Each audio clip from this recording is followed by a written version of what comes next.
Gang tried to rob Japanese restaurant. They thought they picked an easy target. Quiet old man serving noodles to late-night customers. Until Hiroshi Tanaka moved with techniques that belonged in Tokyo's most dangerous districts, using skills that should have been buried 20 years ago. The peaceful ramen chef who bowed politely to every customer had once been the most feared Yakuza enforcer in all of Japan, a man who had walked away from everything to find redemption in a bowl of soup. Welcome to Silent Hero Stories. Before we start this incredible story, tell me in the comments what city you are watching from today. If you believe people can truly change their destiny, hit that subscribe button. These stories matter. Hiroshi Tanaka opened the doors of Tanaka Ramen every evening at 5 p.m. Small restaurant in downtown Los Angeles, Little Tokyo District. Same ritual for 10 years. Same quiet dedication to perfect noodles and peaceful service. Hiro was 52 years old. Japanese heritage. Medium build with surprisingly strong hands. Graying black hair kept neat and traditional. Calm weathered face with gentle eyes that seemed to hold deep secrets. He wore simple chef clothing and a clean apron, moving through his restaurant with practiced precision. Tanaka Ramen wasn't fancy. 12 seats at a wooden counter, traditional decorations, the constant sound of boiling broth and chopping vegetables. But the food was extraordinary, and the atmosphere was pure serenity.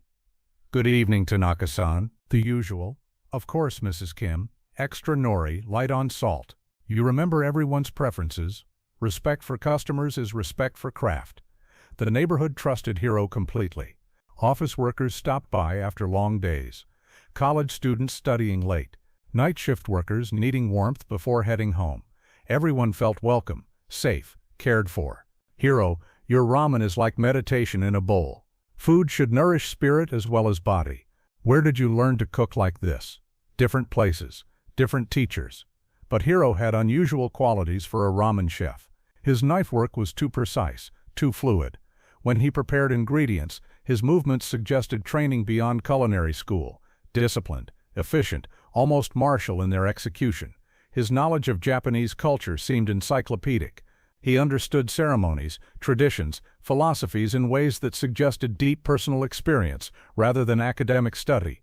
Hiro, you know so much about Japanese honor codes. Honor is universal. Different cultures express it differently. But you speak like you've lived it. We all live by codes. Some we choose, some choose us. Most mysteriously, Hiro's awareness extended beyond his kitchen. He tracked every person entering his restaurant, noted unusual behavior, positioned himself to observe all angles. His vigilance was constant, but subtle. Hiro, you see everything that happens here. Awareness prevents problems. You seem almost protective. This place is sanctuary. Sanctuary must be protected. Hiro also had strange habits. He never sat with his back to the door. His hands bore small scars that looked like defensive wounds. And sometimes, late at night, customers heard him practicing movements in the back room, not cooking movements, but something else entirely. Hiro, what do you do after closing? Meditation, exercise, preparation for tomorrow. That doesn't sound like exercise. Many forms of discipline, all serve purpose. Tuesday evening, Sarah Chen walked into Tanaka Ramen with her camera and notebook. 25 years old, food blogger, researching authentic ethnic restaurants for her popular website. Excuse me, are you the owner? I am Hiroshi Tanaka. Welcome. I'm Sarah, food blogger. I've heard incredible things about your ramen. Then you must try for yourself. Words cannot capture taste. Sarah ordered the house special and watched Hiro work. His technique was mesmerizing, every movement deliberate, every ingredient treated with reverence. Mr. Tanaka, how long have you been cooking? Many years. Since I was young. Did you train in Japan? I learned many things in Japan. As weeks passed, Sarah became a regular customer. She was fascinated not just by the food, but by Hiro's philosophy and approach to hospitality. Mr. Tanaka, you treat every bowl like a work of art. Food is communication. We speak through taste, texture, presentation. Who taught you this philosophy? Life teaches everything necessary. We must only listen. Sarah noticed Hiro's knowledge extended beyond cooking. He understood business, psychology, conflict resolution in ways that seemed beyond restaurant management. Mr. Tanaka, you handle difficult customers really well. Patience prevents problems. Understanding solves conflicts. You sound like you've dealt with serious problems before. All problems are serious to person experiencing them. Sarah also observed Hiro's physical condition. For 52, he moved like someone much younger. His reflexes were sharp, his balance perfect, his strength evident in the way he handled heavy equipment. "Mr. Tanaka, you're in incredible shape. Discipline in all things creates harmony, but you move like an athlete. Body and mind must work together. Kitchen demands both." Most intriguingly, Hiro sometimes used terminology that seemed beyond restaurant culture. He talked about territory, loyalty, and honor in ways that suggested personal experience with serious concepts. "Mr. Tanaka, you talk about loyalty like it's life or death. Loyalty is foundation of trust. Without trust, nothing else matters." That sounds really intense. Important things are always intense. Sarah started researching Japanese restaurant culture and traditions. She discovered that some of Hiro's methods weren't typical culinary practices. They seemed almost ritualistic, ceremonial. "Mr. Tanaka, some of your techniques seem really traditional. Old ways often best ways. Tradition carries wisdom. Did you learn these in Japan?" Japan teaches many lessons, some about food, some about life. Over the following months, Sarah observed more unusual aspects of Hiro's knowledge and behavior. His expertise extended far beyond restaurant management. When discussing Japanese culture with customers, Hiro's knowledge was detailed and personal. He understood regional differences, historical contexts, social hierarchies in ways that suggested intimate familiarity. "Mr. Tanaka, you know about Yakuza history, part of understanding Japan completely. But you know details that aren't in books. Books tell some truths. Life tells others." Sarah also noticed Hiro's reaction to certain customers. When groups of rough-looking men entered, his demeanor changed subtly, more alert, more formal, like someone assessing potential threats. "Mr. Tanaka, you seem really careful about security. Caution preserves peace, but you handle suspicious people really well. Experience teaches recognition." The most revealing incidents occurred during tense situations. When customers became aggressive or disrespectful, Hiro's responses were immediate and authoritative. "Mr. Tanaka, where did you learn to diffuse conflicts like that? Different situations require different approaches, but you handle confrontation like a professional. Professionalism prevents escalation." Sarah started researching Japanese organized crime history online. She discovered that some of Hiro's mannerisms, his formal speech, his respect protocols, his understanding of hierarchy, matched descriptions of Yakuza culture. "Mr. Tanaka, you're very formal in your interactions. Respect creates harmony, but your formality seems specific. Each culture has proper forms. Better to show too much respect than too little." The most mysterious aspect of Hiro's behavior was his reaction to certain Japanese customers. Older men who spoke in low voices, who seemed to know him from somewhere else. "Mr. Tanaka, those customers seem to know you. Los Angeles has small Japanese community, many connections, but they spoke to you differently. Different relationships require different conversations." One evening, Sarah noticed a customer staring at Hiro's hands while he cooked. When she looked closely, she saw small scars on his knuckles, not kitchen accidents, but something else.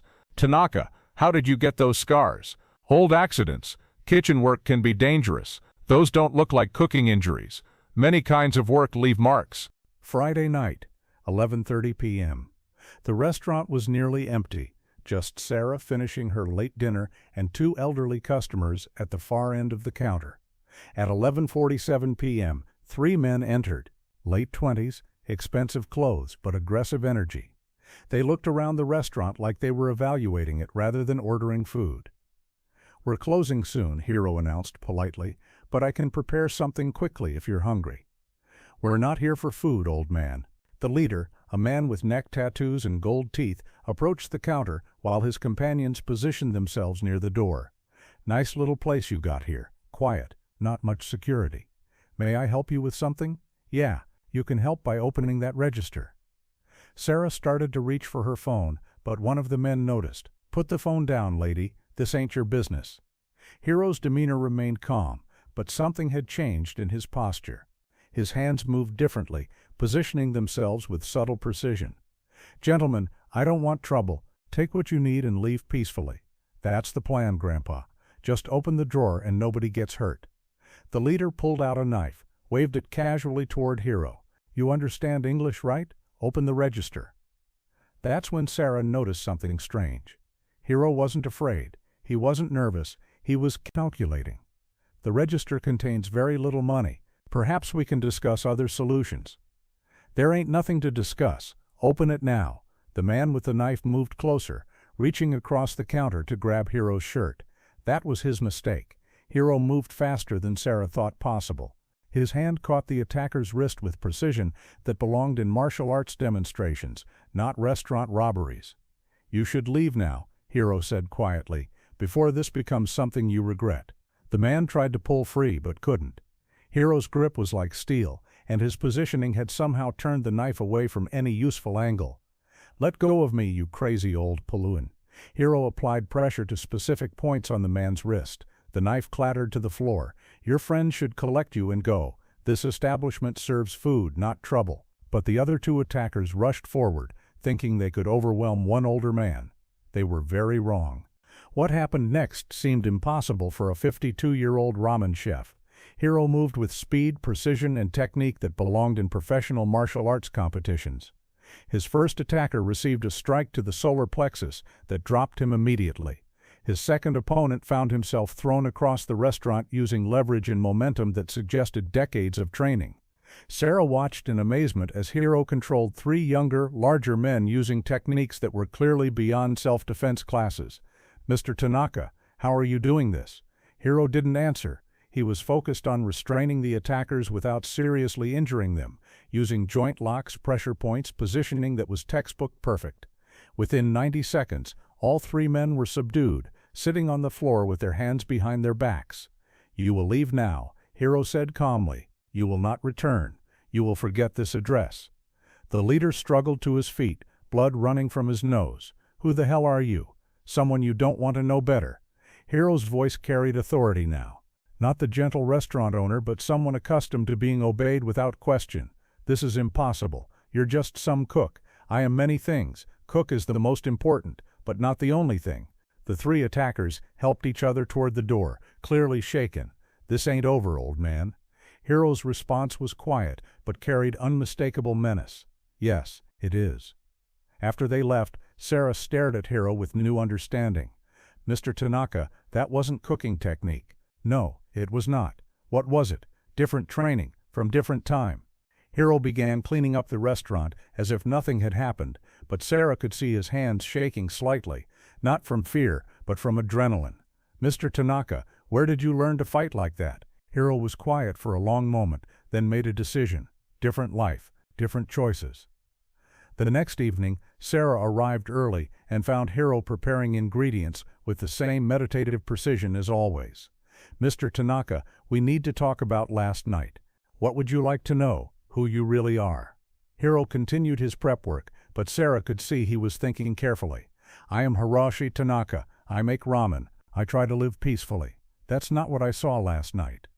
Hiro set down his knife, looked at Sarah directly. "What did you see?" "I saw someone with professional fighting training. I saw someone who's dealt with violence before." Hiro was quiet for a long moment, then sat across from Sarah. "What do you know about Yakuza? Japanese organized crime, honor codes, tattoos, territorial control. And what do you think about such people?" Sarah considered carefully. "I think they're dangerous, but I also think some of them might have reasons for their choices." Hiro nodded slowly. "Hiroshi Tanaka, Yakuza enforcer, Yamamoto Gumi family, 20 years in Tokyo underworld." Sarah's eyes widened. "You were actually Yakuza." "I was many things. Enforcer was one of them." "For how long?" "From age 16 to 32, half my life." Hiro explained his background. Orphaned young, recruited by Yakuza family, trained in combat and enforcement, rose through ranks based on loyalty and effectiveness. "Sarah, Yakuza life is not like movies. It's about family, honor, territory, but also about violence, fear, control." "What did you do as an enforcer?" "I solved problems, sometimes with words, sometimes with action." "How many problems did you solve?" "Enough to understand that violence creates more problems than it solves." "Why did you leave?" "Because I realized I was becoming something I didn't want to be." Hiro described the turning point. A conflict that went too far, casualties that shouldn't have happened, consequences that haunted him. "Sarah, I came to America to find different way of living. Cooking teaches patience, service, creation, instead of destruction. But your skills, my skills remain. But purpose changes. Now I use them to protect, not to harm." "Mr. Tanaka, why tell me this?" because secrets are heavy, and because you deserve truth after witnessing violence. Sarah tried to process this information. The gentle ramen chef was a former Yakuza enforcer. Are you in danger? Will they come looking for you? I left honorably. My obligations were fulfilled, but past sometimes follows people. Is that why you're so careful about security?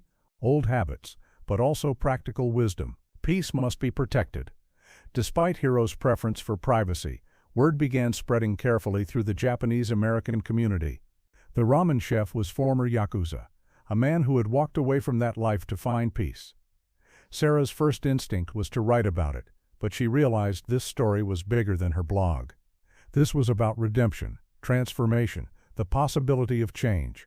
Mr. Tanaka, I want to tell your story respectfully. Why would you want to tell such story? Because people need to know that change is possible. Hiro considered her proposal carefully. If you write truth, not movie version, real version. What's the real version? Real version is that violence solves nothing permanently. Real version is that cooking heals what fighting breaks. Sarah's article, when published, was thoughtful and nuanced. It focused on transformation rather than sensationalizing Yakuza background. The response was overwhelming. Some people were afraid, but most were inspired by the story of redemption. Mr. Tanaka, people are calling you a hero. I am not hero. I am man who made mistakes and tries to do better. But you protected your restaurant, your customers. Protecting others is not heroism. It's basic human responsibility. The restaurant's reputation grew, but not for the reasons Hiro expected. People came not for excitement, but for the peace he had created. Mr. Tanaka, why do people feel so calm here? Because I learned that creating peace requires more strength than creating conflict. Japanese-American community leaders approached Hiro about sharing his story with at-risk youth. Mr. Tanaka, young people need to hear about second chances. I am not teacher, I am cook. Sometimes cooking teaches more than lecturing. Hiro agreed to informal conversations with teenagers who were making dangerous choices. His approach was simple: show them what life could look like when violence was replaced with discipline, when destruction was replaced with creation. Mr. Tanaka, how do you control your temper? Same way I control my seasoning. Practice, patience, understanding that too much of anything ruins the result. Hiro's routine didn't change after his story became known. Same 5 p.m. opening, same careful preparation, same dedication to perfect ramen and peaceful service. But people understood him differently now. When Hiro spoke about discipline, students listened more carefully. When he demonstrated patience, customers paid attention. Mr. Tanaka, does having a Yakuza background change how you cook? No, cooking changes how I think about Yakuza background. What do you mean? Cooking teaches that best results come from harmony of ingredients. Same lesson applies to life. Sarah continued visiting regularly, documenting not just the food, but the philosophy behind it. Mr. Tanaka, what's the biggest difference between your old life and now? Before I took things away from people, now I give things to them. Is it hard to change so completely? Change is not destination. Change is daily choice. Hiro started offering cooking classes focused on mindfulness and discipline. His students learned more than technique. They learned philosophy. Mr. Tanaka, why is precision so important in cooking? Precision shows respect for ingredients, for process, for person who will eat result. Is that a Yakuza principle? That is human principle. Yakuza just taught me to take it seriously. The restaurant became a model for businesses focused on community healing. Social workers, educators, and community leaders visited to understand Hiro's approach. Mr. Tanaka, how do you create such a peaceful atmosphere? By treating every interaction as opportunity to choose harmony over conflict. What if someone brings conflict to you? Then I choose not to accept their invitation to chaos. One evening, a group of former gang members visited the restaurant. They had heard about Hiro's transformation and wanted to understand how change was possible. Mr. Tanaka, people say you used to be dangerous. I was many things. Dangerous was one of them. How do you stop being dangerous? You don't stop. You redirect. Channel same energy toward creation instead of destruction. Is it hard to stay peaceful? Staying peaceful requires more strength than being violent. Violence is easy. Peace is discipline. Hiro spent extra time with these visitors, not preaching, but simply demonstrating what life looked like when strength served service instead of domination. Mr. Tanaka, what keeps you motivated? Every bowl of ramen I serve proves that hands can create instead of destroy. The local police department began referring young offenders to community service at Tanaka Ramen. Hiro's influence was quiet, but transformative. Mr. Tanaka, why help kids who are making the same mistakes you made? Because someone must break the cycle. If not me, then who? That night, as Hiro completed his closing routine, Sarah stopped by to check on him. Mr. Tanaka, any regrets about leaving your old life? No regrets about leaving, but gratitude for lessons learned. What lessons? That honor without compassion is just pride. That strength without service is just selfishness. Hiro looked around his restaurant where he had spent 10 years building something positive from a foundation of violence and regret. Sarah, Yakuza taught me about loyalty, discipline, respect. Cooking taught me what to do with those lessons. Which life makes you happier? Happiness is not goal. Peace is goal. Peace for self. Peace for others. That night, Hiro began his final preparation for tomorrow's service. Each ingredient treated with respect, each tool cleaned with care, each space organized for optimal harmony. The former Yakuza enforcer had found his final duty station, not in Tokyo's dangerous districts, but in a small ramen shop in Los Angeles. Not controlling territory through fear, but creating sanctuary through service. Same discipline, same precision, same dedication to honor, different purpose, same warrior. Eternal transformation. Now I ask you, have you ever met someone who completely transformed their life? Someone who used their darkest experiences to create light for others? Someone who proved that our past doesn't have to define our future? Share their name in the comments. Tell us how they changed. At Silent Heroes Stories, we believe the most powerful warriors often fight the hardest battle of all, the battle to become better than they were, to serve instead of take, to create instead of destroy. If this story moved you, subscribe and share it. These quiet warriors deserve recognition for choosing redemption over reputation, service over power. See you in the next story. And remember, that quiet person serving you, helping you, creating something beautiful for you, might just be the warrior who chose to beat their swords into plowshares, who found that the greatest victory is not defeating enemies, but transforming them into the very people they once fought against. Because true warriors don't retire from battle. They just find more important wars to win, the war against their own darkness, the war for other people's hope,